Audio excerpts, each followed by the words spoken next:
Have you ever opened your banking app, stared at the number, and just frozen? Like you knew the number wasn't going to be great. You literally remember swiping the card. You remember ordering the food. You remember telling yourself, it's fine, I'll make it up next paycheck. And yet, when you actually see the balance, your chest tightens. So what do? You don't take action, you don't fix anything. You close the app and pretend future. You will somehow handle it better. And here's the wild part. You might even spend more that day because your brain is already in screw-it mode. If that's you, congratulations. You're not bad with money. You're human, and this video is for you.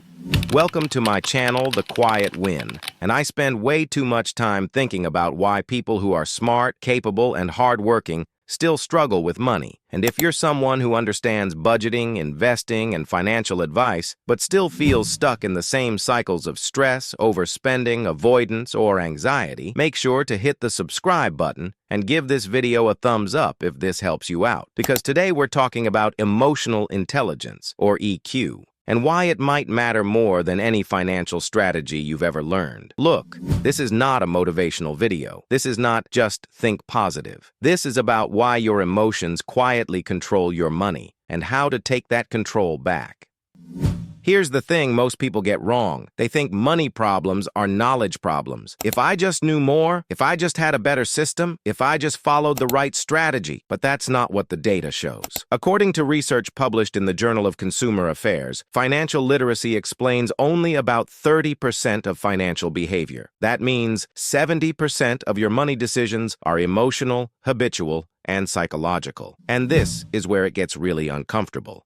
Because it means the problem isn't that you don't know what to do, it's that you don't do what you know. What emotional intelligence really means for money.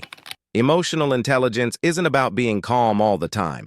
It's about noticing emotional reactions before they turn into actions, understanding why those emotions show up, creating space between impulse and decision. Financial EQ means you can feel stressed and still not overspend. You can feel scared and still stick to your plan. You can feel behind and still make rational decisions. That's the difference. Emotional intelligence with money is noticing what you feel before you act. That little emotion cloud, stress, fear, burnout, comparison. Most people don't pause there. They go straight from feeling, spending.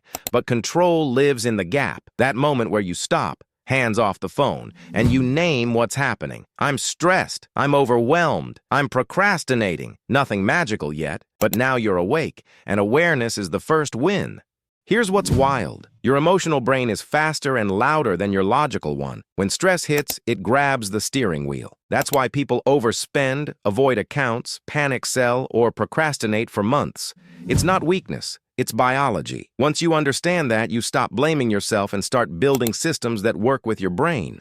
Let's talk numbers, briefly. 2 people, same income, same investments, one stays consistent, one reacts emotionally. Over time, the gap isn't small. It's hundreds of thousands of dollars. Not because of intelligence, because of behavior. And behavior is emotional. That's the cost no one shows you. Here's another myth. I'll be better with money when I earn more. But anxiety scales with income. More money, more pressure, more expectations. People celebrate the raise, then feel stressed again 2 weeks later because the patterns didn't change. Income doesn't fix emotional leaks. Awareness does. Almost everyone falls into one of these: stress spending, avoidance, comparison, panic, different forms, same root. Fear freezes progress. And until you deal with that, no app will save you. This is why budgets fail, why apps get deleted, why plans get abandoned. They treat the behavior, not the emotion underneath. Money leaks emotionally before it ever leaks financially. It's not the big mistakes that hurt most. It's the small ones you don't notice. The impulse buys, the delays, the avoidance. They drip over time until one day you look back and realize what it cost you. That's usually the wake-up call. Here's what actually works. Step 1, pause and label the emotion. Not judge it, just name it. Step 2, add friction. Wait 24 hours. Impulse hates waiting. Step 3, automate the good decisions. Savings, investing, bills, less thinking, less emotion. Step 4, replace spending with regulation. Walk, music, breathing. Something that calms the nervous system. This isn't about restriction, it's about control. When emotions stop hijacking decisions, stress shrinks, confidence grows, and progress compounds quietly, not perfectly, but consistently. You'll still stumble sometimes.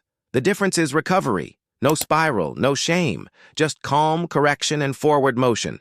That's real stability. We learned math in classrooms. But emotional regulation? We had to figure that out alone. Once you learn to respond instead of react, money stops controlling you. You control it. If this helped you, hit the like button. It really helps. Subscribe if you want more honest conversations like this. And tonight, try just one pause, one moment of awareness. That's how control starts. Let's level up together.